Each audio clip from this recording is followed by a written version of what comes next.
L'intérêt de cette vidéo est de montrer comment communiquer sur des fichiers 3D avec un participant sans que celui-ci utilise un logiciel de CAO. Ainsi, on évite des problèmes d'installation et de version de logiciels de CAO. Pour la démonstration, l'étudiant 1, le concepteur, utilisera un outil de CAO, alors que l'étudiant 2, le fabricant, n'utilisera pas d'outil de CAO. Le viewer, nommé CreoView, permettra des échanges par l'intermédiaire de différentes représentations 3D qui correspondront aux différentes versions des fichiers volumiques. Sans logiciel de CAO, il sera alors possible d'annoter dans le modèle 3D avec du texte et des mesures par exemple, ce qui permettra de gagner en clarté et précision par rapport à une simple capture d'écran. On accédera aussi, sans se tromper, de manière sécurisée à la dernière version d'un travail, que ce soit un plan ou un modèle 3D. Il sera aussi toujours possible d'accéder aux anciennes versions, de voir ainsi la traçabilité des modifications, des annotations et des commentaires. Pour que cela fonctionne, il faut que les deux collaborateurs aient installé CreoView à partir de Windchill.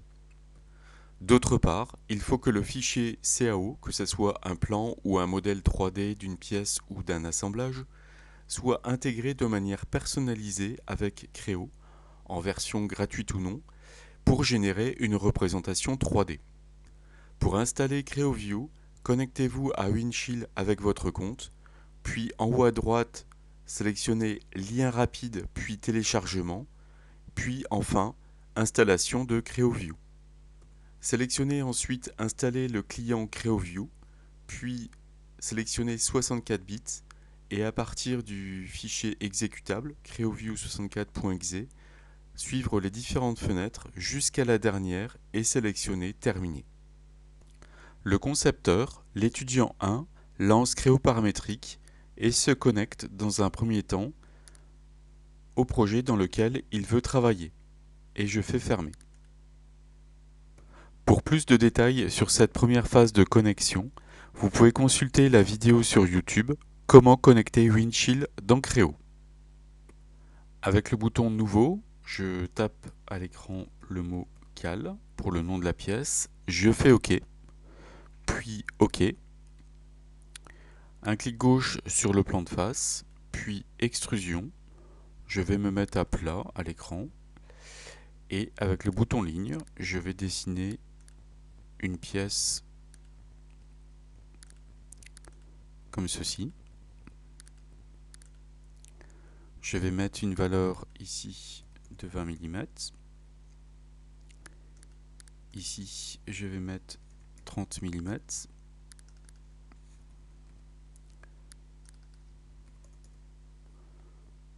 Voilà. Je valide l'esquisse. Je vais dessiner par symétrie. Et je vais mettre une valeur de 12 mm. Et je fais OK. On peut maintenant ajouter les codes fonctionnels à ce modèle 3D ou à tout autre modèle 3D issu d'un autre modeleur volumique importé, à partir d'un fichier STEP par exemple. Donc sous l'onglet Annotation, on choisit dans un premier temps le plan dans lequel on veut mettre ces codes. Donc ici je choisis le plan de face, puis je le rends actif en sélectionnant ce bouton.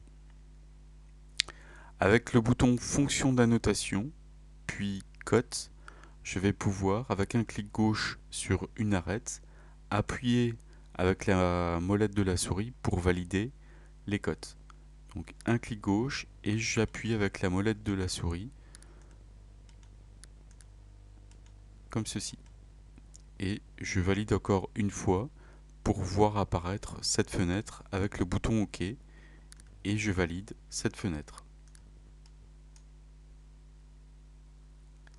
Je vais encore ajouter l'épaisseur de la pièce, donc en activant la vue de dessus, comme ceci.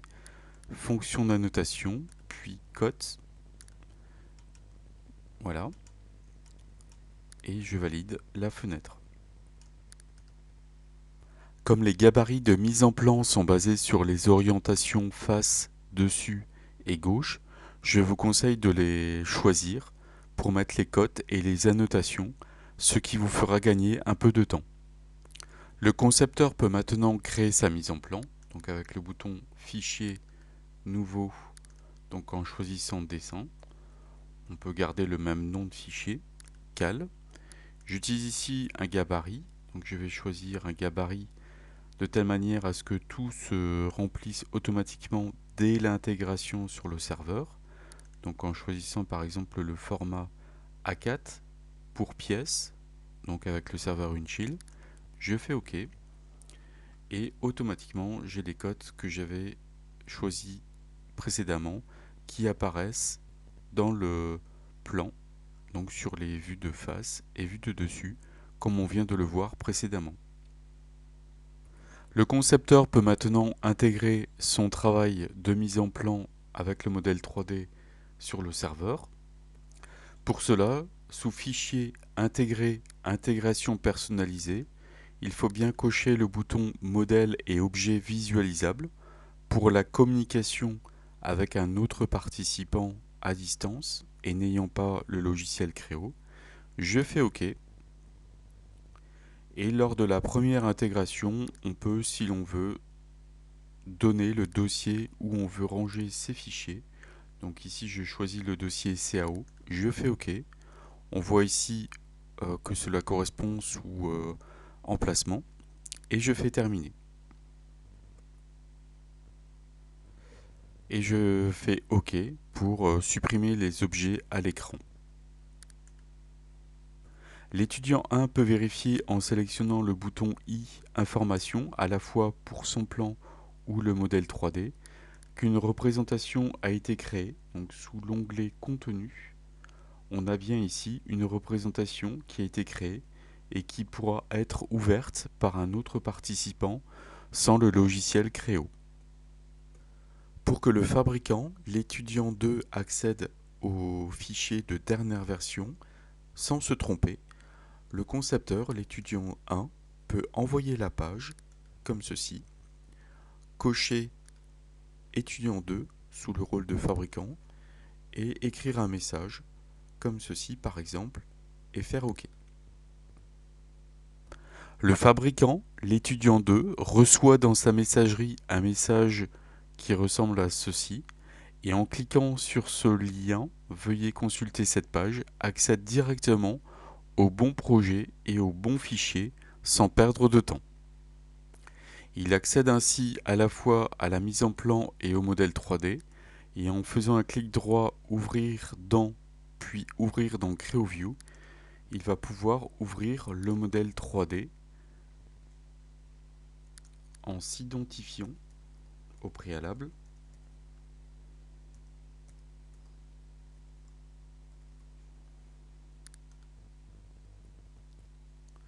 en démarrant la version light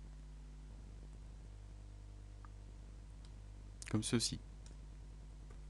Dans le cas où le concepteur n'a pas mis des cotes dans le modèle 3D ou a créé une mise en plan incomplète, le fabricant peut mesurer dans le modèle 3D, donc sous l'onglet Marquage, longueur par exemple, un clic gauche sur la pièce, puis un clic gauche sur l'arête et peut voir apparaître la longueur souhaitée. Le fabricant peut aussi ajouter des annotations dans le modèle 3D, donc sous l'onglet Marquage, en choisissant par exemple Note avec repère, un clic gauche sur cette arête, puis un clic gauche à l'écran. On peut taper ensuite du texte, changer éventuellement sa couleur et valider. Et on peut ensuite aussi déplacer cette annotation. Le fabricant peut sauvegarder son travail sur le serveur et le rendre disponible aux autres membres de l'équipe, comme pour le concepteur par exemple, en faisant Fichier, enregistrer le jeu d'annotation, puis enregistrer le jeu d'annotation sur le serveur. Une fenêtre s'ouvre alors, le fabricant peut mettre un nom à son jeu d'annotation, comme note par exemple, puis en faisant OK, il sauvegardera ce jeu d'annotation sur Winchill. Le fabricant peut vérifier que son travail a bien été sauvegardé en sélectionnant le bouton I du modèle 3D, sous l'onglet Contenu, on voit bien que la représentation Notes apparaît bien. Pour communiquer sur le travail réalisé et inciter le concepteur à poursuivre le travail de modification en CAO, le fabricant peut envoyer un message en faisant lien rapide envoyer la page, sélectionner le concepteur, donc l'étudiant 1, et il peut écrire un message comme ceci par exemple, et faire OK. Le concepteur, l'étudiant 1, vérifie qu'il est connecté au bon projet dans la fenêtre Gestion des serveurs, donc avec les deux petits marqueurs bleus et avec un statut en ligne. Vérifie que son espace de travail dans ce projet est bien vide, puis sélectionne l'espace commun. Pour faire des modifications, dans un premier temps, le concepteur va récupérer les fichiers, donc en faisant ajouter à l'espace de travail, en sélectionnant récupérer tout et en décochant ouvrir dans Créo. Ce qui évite, si on a beaucoup de fichiers avec beaucoup de dépendances, d'avoir beaucoup de fenêtres d'ouvertes simultanément. Et je fais OK.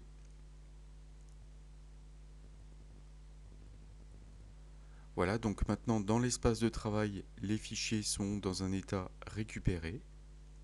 Et on va procéder maintenant à des améliorations du modèle 3D. Donc en ouvrant ici par exemple cette pièce, on va pouvoir faire par exemple une arête. Donc en sélectionnant avec un clic gauche l'arête, puis chanfrein, on va mettre 1,5 par exemple, et je fais valider. Pour que le fabricant puisse ajouter des annotations dans ce nouveau modèle 3D, le concepteur va l'intégrer de la même manière qu'avant, de manière personnalisée, en cochant ici modèle et objet visualisable.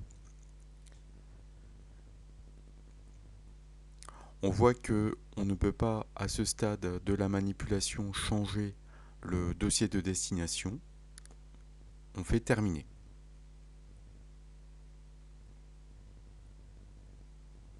Et je fais OK pour supprimer les objets à l'écran. Le concepteur peut ensuite ouvrir sa mise en plan et de la même manière procéder à toutes les améliorations et l'intégrer de manière personnalisée. Pour n'importe quel fichier déposé sur le serveur Winchill, on peut accéder à sa fiche d'identité en sélectionnant le bouton I.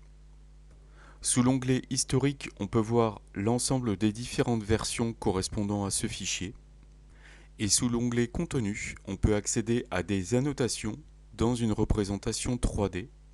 Si l'on veut par exemple voir des annotations en version 1, il suffirait de sélectionner le bouton I et sous Contenu, accéder ainsi à la représentation correspondant à la version 1.